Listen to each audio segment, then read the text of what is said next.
A Deus pela oportunidade, o convite que o nosso querido pastor Lázaro nos facultou de poder estar na casa do Senhor, finalizando esta campanha pela qual está intitulada no livro de Lucas, capítulo de número 15, livro do evangelista Lucas, o médico amado. Lucas, o médico amado. Baixar um pouco, irmão, pode abaixar um pouco o fundo musical. Deus seja louvado. Evangelho de Lucas. Quem está desde o começo participando da campanha faz assim. Quem está desde o começo? Graças a Deus. Deus seja louvado. Evangelho do evangelista Lucas, o médico amado, capítulo de número 15, versículo de número 11 ao 13. Evangelho segundo escreveu o doutor Lucas, capítulo de número 15, versículo de número 11 ao 13. Quem achou a referência bíblica, diga amém. Amém. Diz assim: e disse: certo homem tinha 2 filhos, e o mais moço deles disse ao pai: pai, dar-me a parte da fazenda que me pertence. E ele repartiu por eles a fazenda. E poucos dias depois, o filho mais novo, ajuntando tudo, partiu para uma terra longínqua e desperdiçou a sua fazenda, vivendo dissolutamente. Graças a Deus, a igreja pode tomar assento. Deus é fiel. Graças a Deus por esse ministério que valoriza a palavra do Senhor. Por quê? Porque são 8h10 e eu já estou com o microfone ministrando a santa palavra. Isso é o amor pela palavra de Deus. Isso é o que a igreja tem encontrado nos últimos dias. Por quê? Porque tem achado tempo para tudo, menos para ouvir a palavra do Senhor. Mas aqui tem, graças a Deus por isso. Deus seja louvado. A palavra pela qual nós acabamos de ler, a palavra, ela faz menção sobre uma parábola predita por Jesus Cristo. Jesus Cristo é quem externou esta palavra. Ora, por que Jesus Cristo externou uma parábola? A parábola nada mais é significativa ao filho pródigo. O que é uma parábola, irmão? Uma parábola nada mais é do que uma linguagem alegórica que o Senhor Jesus Cristo tinha por costume de usar, na qual trazia uma realidade atual. Quando Jesus Cristo queria falar com alguém que não entendia o mistério da palavra do Senhor, então ele falava através de uma parábola. Para quê? Porque aqueles que não tinham intimidade com ele jamais iriam entender uma palavra deixada pelo Senhor, porque foi dito por parábola. É por isso que o evangelista Marcos, no capítulo de número 4, versículo de número 11, ele diz: a vós é dado a saber os mistérios do reino de Deus, mas aos que estão de fora eu falo a eles através de parábola. Para quê? Para que estas coisas nós nos dizemos, não veio eles entender. Então a palavra do Senhor é para quem é espiritual.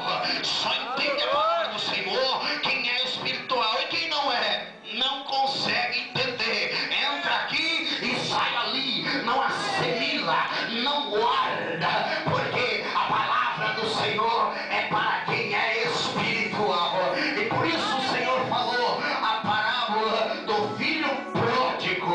A Bíblia diz: o que é um filho pródigo?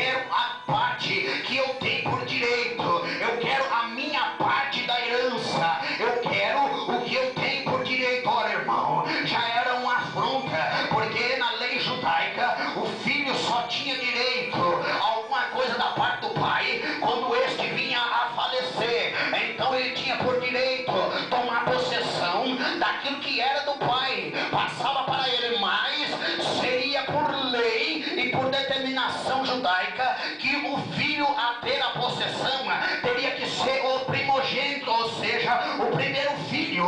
Aqui nós entendemos que quem faz o pedido de direito para o pai não é o primeiro filho, é o segundo filho. Ele não tinha direito de chegar até o pai, até porque o pai estava em vida, o pai ainda estava vivo, e ele chegou até o pai e falou: papai, eu quero o que é meu por direito. Ora, não tinha, mas pediu. O pai teria então tão somente dispensá-lo vazio até que esse viesse a falecer. E diz a Bíblia Sagrada também que este filho só tinha direito a 1/3 parte da propriedade do pai, vendo que o filho que tinha mais direito era o primogênito, que ficava com as 2/3 partes de tudo que era do seu pai. Isso seria uma afronta, isso seria atacar a própria família. Mas diz a Bíblia Sagrada que este jovem recebeu do pai o que ele havia pedido. Ora, meu filho, tu quer, então toma, pega para você. Irmão, não entendi, entenda. Ele estava dentro da casa do pai, ele estava no convívio com o pai, ele tinha tudo que o pai tinha, tudo que era do pai era dele, e ele resolveu sair de dentro da casa do pai. Tu está dentro da casa do pai esta noite, e tudo que é dele é teu por direito. Tudo que é dele é teu por direito, porque você está dentro da casa do teu pai. Mas diz a Bíblia Sagrada que ele pediu ao pai: olha, pai, eu quero que é meu, eu quero que é meu. Irmão, ele já estava na intenção de sair de dentro da casa do seu pai. Não entendi, irmão. Ora, quando alguém está tentando fazer alguma coisa, ou até mesmo se afastar da casa do pai, ele já tem essa intenção no coração de longa data, ou seja, ele já está desviado há muito tempo. Ele apenas não se manifestou, mas já está desviado de longa data. Ele estava dentro da casa do pai, mas já tinha planejado tudo. Eu vou pedir que papai me dê o que é por direito, para que eu possa sair da presença dele. Irmão, o melhor lugar é esse. Enquanto você está dentro da casa do pai, a maldição não te pega. Enquanto você está dentro da casa do pai, a calúnia até vem, mas não te alcança, porque não prevalece. Por quê, irmão? Porque dentro da casa do pai tem a proteção dada a quem ele deu a Abraão no livro de Gênesis capítulo 12: e eu abençoarei todos os que te abençoarem, e amaldiçoarei todos os que te amaldiçoarem, e em ti será bendita todas as famílias da terra. Tudo que está na casa do pai é abençoado. Tudo que está dentro da casa, tudo que está dentro da casa do pai tem bênçãos do pai, porque ele sempre quer abençoá-lo, porque ele sempre quer dar o melhor para você, porque ele sempre tem o de melhor para te entregar. Mas diz a Bíblia Sagrada que este jovem não estava satisfeito com isso, não. Ele chega até ele e diz: eu quero que é meu. Ora, irmão, não conhecia o que ia passar, porque se conhecesse, jamais ele sairia da casa do pai, jamais ele se afastaria da presença do pai, jamais, jamais. Irmão, o que você quer dizer? Se tu está dentro da casa do pai, não se afaste, não abandone, porque o dia que tu abandonar, tu vai ver o que vai acontecer. Tu vai ver, irmão, na Bíblia, tu vai ouvir Bíblia nesta noite. Diz a Bíblia Sagrada: então ele chegou até o pai e pediu o que era dele por direito. O pai o deu. Por quê? Porque pediu, insistiu, queria tanto. Mas eu quero tanto, irmão. A Bíblia Sagrada diz que antes desta parábola tem duas anteriores. A primeira delas é a parábola da ovelha perdida. A segunda dela é a parábola da dracma. Mas quando lemos a parábola da ovelha perdida e a parábola da dracma, nós vemos que a ovelha perdida, ela se perdeu. No entanto, o pastor teve que ir atrás da ovelha. Por quê? Porque ela se perdeu e não conseguia voltar para a casa do pai. E aquele que perdeu também a dracma, ela perdeu não porque quis, foi por um descuido. A dracma caiu e ela diligentemente varreu a casa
Dissolutamente significa uma pessoa dissoluta, uma pessoa devassa. O que é uma pessoa devassa? É uma pessoa desinstituída dos valores morais e do comportamento degradante, ou da imoralidade, ou da libertinagem, ou da própria liberdade, que ele assim acha melhor viver. Perde o conceito de moralidade, perde o conceito de patriarquia diante do seu pai, perde o conceito de família, perde o conceito de se trabalhar na língua para poder não falar mais besteira, perde o conceito de poder não falar mais ninguém, perde o conceito da moralidade, perde o conceito de tudo. Por quê? Porque se tornou dissoluto, porque se tornou um devasso, porque se afastou da presença do Pai. E quando se afasta da presença dele, a calamidade vem, a dificuldade alcança e a moralidade pega. Diz a Bíblia Sagrada, versículo de número 14: e havendo ele, foi para o mundo. Lá vai ele para o mundo. Por quê? Porque quando alguém, irmão, não sei se tem aqui dentro, quando alguém se afasta da casa do Pai, a primeira coisa que ele faz é fazer o que ele tinha por costume fazer quando era já lá do mundo. Se ele bebia, vai beber o dobro, porque afastou da casa do Pai.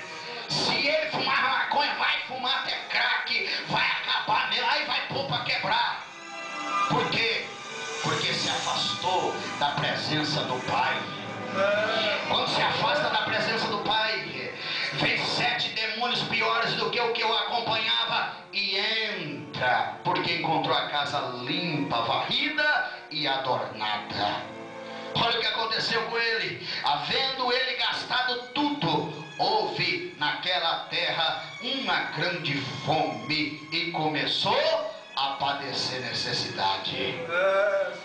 Enquanto tinha dinheiro, enquanto estava bem, enquanto saiu, parecia que estava tudo bem, parecia que estava tudo tranquilo, parecia que tudo ia dar certo, parecia, mas não deu.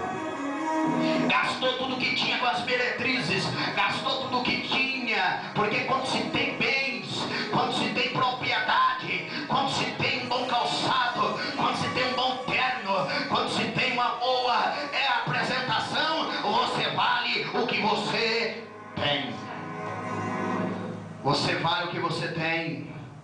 Não, irmão, entra dentro do banco de terno, entra, para ver se você não vai ser recebido pelo gerente com tapa nas costas e cafezinho. Entra lá, mas entra maltrapilho, para você ver como você vai ser recebido. Entra, ninguém deixa você entrar, porque acha que você está ali para roubar.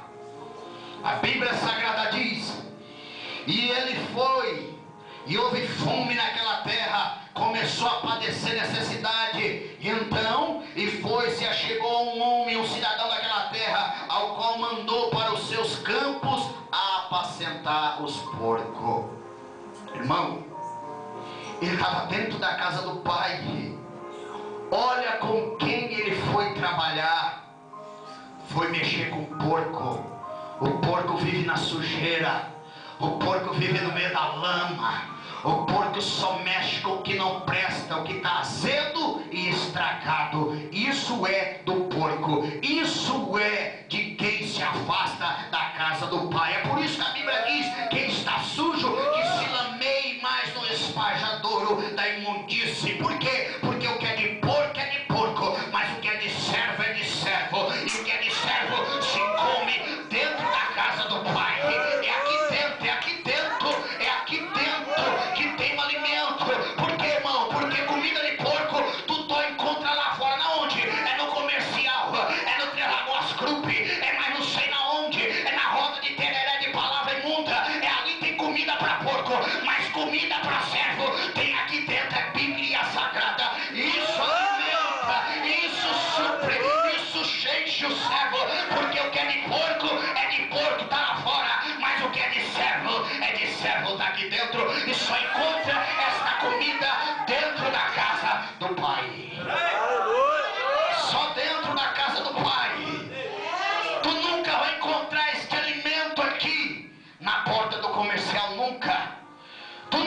encontrar esse alimento aqui numa roda de tereré com um camarada sem camisa, cheio de tatuagem.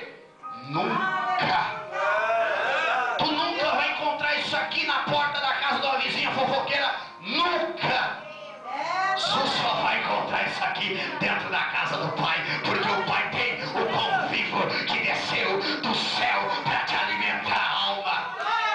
É aqui dentro que você encontra o melhor alimento. É aqui dentro que Ele supre a tua alma.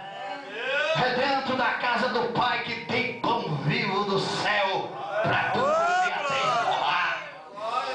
É aqui dentro. É aqui dentro que tem. Diz a Bíblia Sagrada. Então ele chegou a um daqueles cidadãos da terra, qual mandou que andasse os seus campos a apacentar os porcos. E olha o que é. Versículo de número 16. E ele desejava encher o teu estômago com as bolotas que os porcos comiam, e ninguém lhe dava nada. Nem o que era de porco queria dar para ele comer.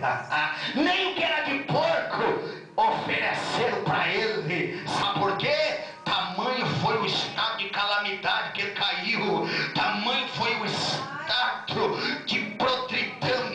Tamanho foi o estado de decadência. Tamanho foi o estado de perca. Ora, aquele homem era filho de um homem rico fazendeiro, um homem dono de posse, um homem que tinha demais, mas ele caiu num estado tão decadente, um estado tão lamentável, tão deplorável, um estado tão de humilhação, que ele desejou comer até a comida que estava lá no meio da lavagem. Ele desejava, ele queria aquela comida, irmão. Não coma o que é de porco, coma o que é de Deus para você ser alimentado. Aleluia, Jesus. Glórias a Deus. Não deseje, não queira o que é de porco, mas é tão bonito, mas é de porco. Mas é tão não, mas é de porco, irmão. Parece, mas não é. Jesus Cristo disse: não pode, como pode as uvas da figo e os abrolhos da uva, não tem jeito. Parece uva, tem gosto de uva, mas é abrolho, é de porco. Não pega, não é pão, mas é tão bonitinho ele, mas é porco. Mas parece, mas não é. Não é. A Bíblia Sagrada diz: e tomando ele, desejou, versículo 16, o que era de porco. Versículo 17, eu acho lindo aqui. E tornando em si, versículo 17, e tornando-se em si, caiu na real. Opa, peraí, o que eu estou fazendo aqui? Que situação é essa que eu cheguei? Ninguém evangelizou ele.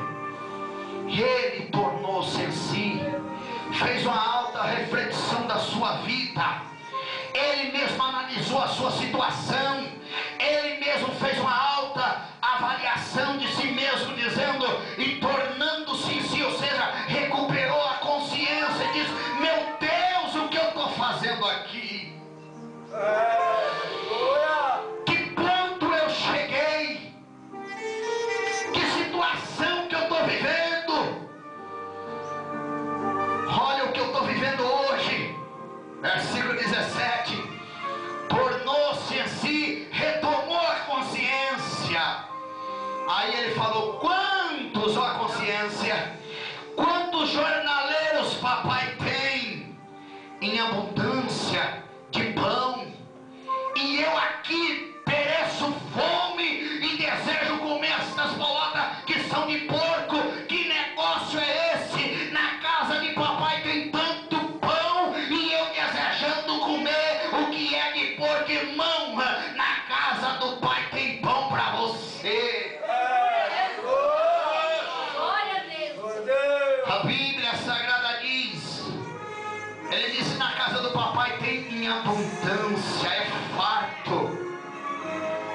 para ele reconhecer isso, irmão. E daí? E eu pareço fome. Aí, versículo 18: levantar-me-ei. Por que levantar-me-ei? Porque Deus não fala com quem está caído. Para falar com Deus tem que se pôr na posição, né? Tem que se pôr de pé.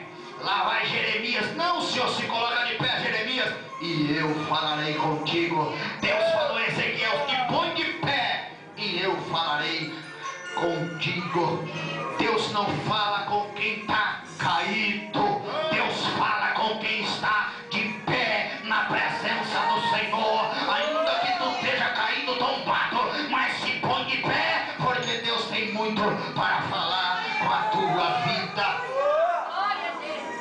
Te põe de pé e eu falarei contigo. A Bíblia Sagrada diz: e ele se levantou. E daí? Fez uma confissão. Versículo 18: irei ter com meu pai e direi: Pai, pequei contra o céu e pequei contra ti. Olha o discurso.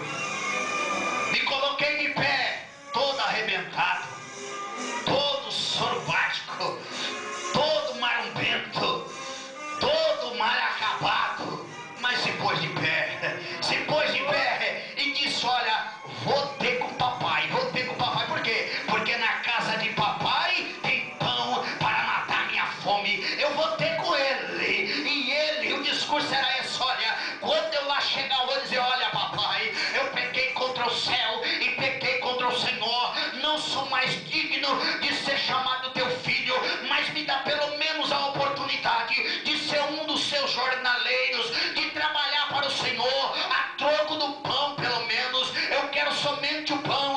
Não precisa mais de chamar-me de seu filho, porque eu sei que o que eu fiz foi errado.